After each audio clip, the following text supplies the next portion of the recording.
One secret backpack in the basement showed me who my mom really was. You will be shocked to know. As I was also shocked to learn about it. My mom always told me the basement was off limits. I thought it was because of mold or because she hated clutter. But when the plumber moved the water heater, I saw a dusty gray backpack she'd hidden there, one she used to scream at me for asking about. Inside, I found the documents that proved she'd been lying about something far bigger than I ever imagined. That was the moment I stopped being her daughter and started becoming her reckoning. The plumber had no idea he'd just detonated my entire childhood. He simply shifted the old water heater to measure pipes. That's when the gray backpack tumbled out, hitting the cement floor with a soft, tragic thud. I recognized it instantly. I was 12 the day I asked about it. My mom screamed, really screamed, telling me never to touch her things. She locked it in her bedroom that night. Somehow it had migrated here. While the plumber continued working, I stared at it like it might bite. Dust coated it thickly, but the zipper was polished from overuse. My heart pounded so hard it echoed in my neck. Picked it up. It was heavier than I remembered. Inside were documents, receipts, old envelopes with my name.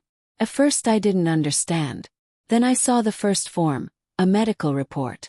Not mine, but my father's. The father she told me had abandoned us. The father she said never paid a dime. The father she swore wanted nothing to do with me. But this report showed he had fought for custody. It showed he'd tried to visit. It showed he'd paid child support for years. And she'd hidden every trace. My knees buckled. My childhood wasn't just different than she described. It had been orchestrated. I didn't know it yet, but the backpack held the real reason she destroyed the family. Why? The more I read, the more twisted her motives became. Mom always played the martyr. Your father ruined us, she'd say, sighing dramatically. I did everything alone. I believed her because children believe the parent who stays. But the papers said otherwise. My father had written letters. Dozens. Some unopened. Torn. All addressed to me. And buried under the stack was the paper that cracked open her motives. A financial statement. My father had set up a trust fund for me. One she could only access if I lived with her full-time. If I moved in with him, she'd lose access. She hadn't been protecting me. She'd been protecting the money. My hands shook as I pieced it together. The sudden move across states, the private school she insisted we could barely afford, the gifts she claimed came from her boss. Then I found an email. Printed. Time-stamped. Sent from her account to a court representative. She had lied about his address. She had blocked his attempts at visitation. She had even sent a letter from me, saying I didn't want him in my life. Felt nauseous. This wasn't overprotectiveness. It was strategic emotional theft. And then I found the document she never meant for anyone to see. Especially me. One document is a mistake. Folder full is a pattern. The document that froze my breath was a form titled, Intent to Relinquish Parental Rights. But the signature wasn't my father's. It was forged, clumsily, an imitation even a stranger could detect. She had faked my father's surrender to strengthen her custody case. I felt like I was reading a crime scene file, except the victim was my relationship with a man I never got to know. I flipped through more papers, printouts of messages she'd sent pretending to be me, a credit card statement showing charges for things she later guilted me about, after all I sacrificed for you, and a list of phone numbers she'd blocked on my childhood flip phone. The red flags multiplied. Mom had always exploded if I asked about him. She'd cry when I questioned inconsistencies. She'd punish me with silence for days. It wasn't love. It was control disguised as parenting. I started scanning everything into a digital archive. A folder labeled The Truth, hidden on an external drive. Every discovery made the next more horrifying. Mom didn't slip into manipulation. She lived in it. But what I found in the backpack's side pocket made the ground shift under my feet. You don't forget the moment a lie becomes a weapon. In the side pocket was a flash drive. No label. I plugged it into my laptop with the dread of watching a bomb tick down. The drive contained a single folder titled, "For Court." Inside were audio clips. My mother's voice, coached, rehearsed, telling a mediator I was terrified of my father, saying he yelled at me, that he had grabbed me once, that I begged her not to let him near me. None of it was true.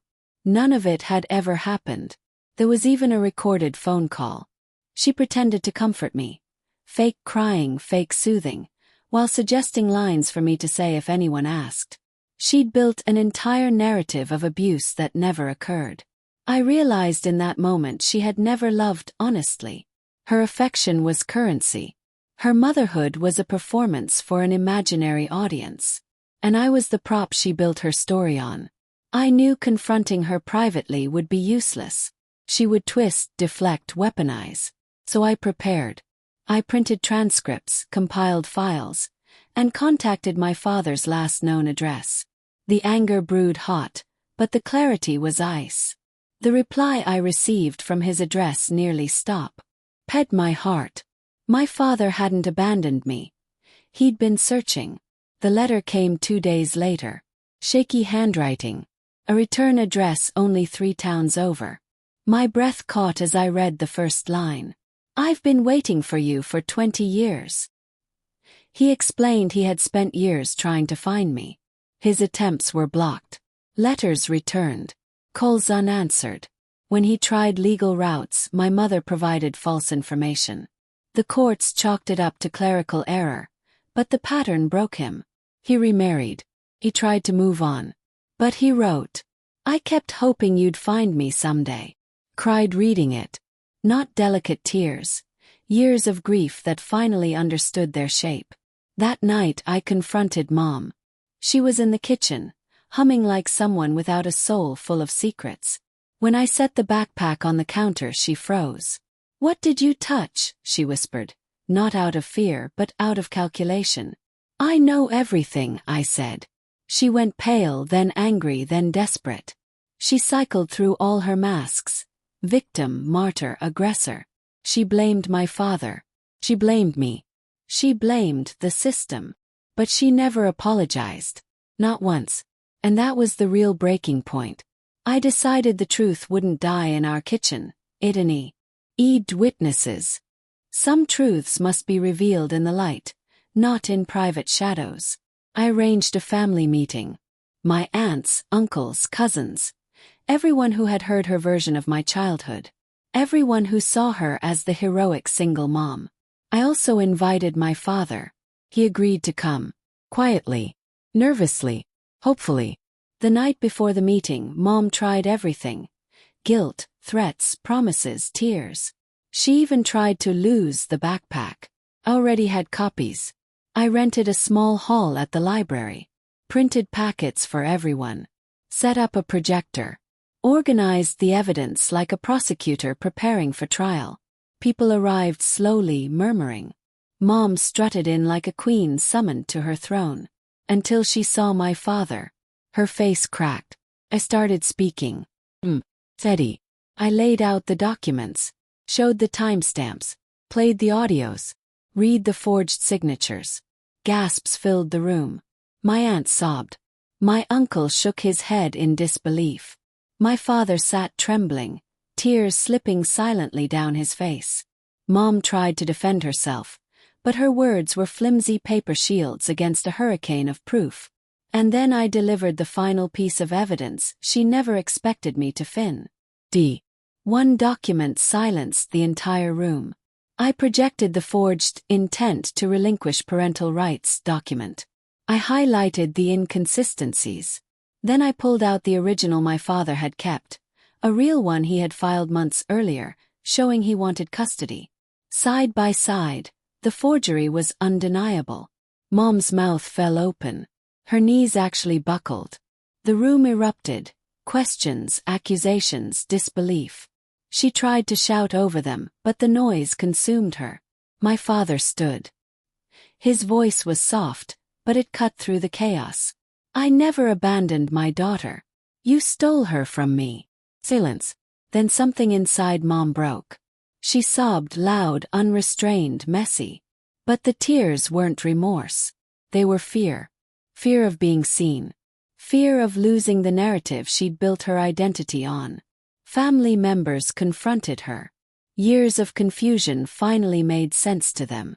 Her sister said, "You let us hate him." Her brother said, "You used her." Mom didn't deny it. She couldn't. The next morning she was gone, leaving only a short note on the cooler. Sometimes the apology you need never comes, and you heal anyway. Her note wasn't an apology. It was an accusation. She claimed I had humiliated her, that I'd destroyed the family. But the truth healed more than it hurt. My father and I began meeting weekly. Coffee, long walks, rebuilding a bridge someone else burned. He showed me photos from birthdays I never knew he'd tried to attend. Letters he'd written every year. Gifts he'd mailed that never reached me. The family slowly reoriented around truth instead of her fiction. Some cut contact with her. Others tried gently to help her get therapy. She refused. As for me, I kept the backpack. Not because I wanted the pain, but because it reminded me of the moment I reclaimed my story. I no longer flinched at the idea of the past. I no longer doubted my worth. I no longer believed her lies about who I was. I built a life that wasn't shaped by her fear or control. Final reflection. Sometimes revenge isn't destruction. Sometimes it's exposure.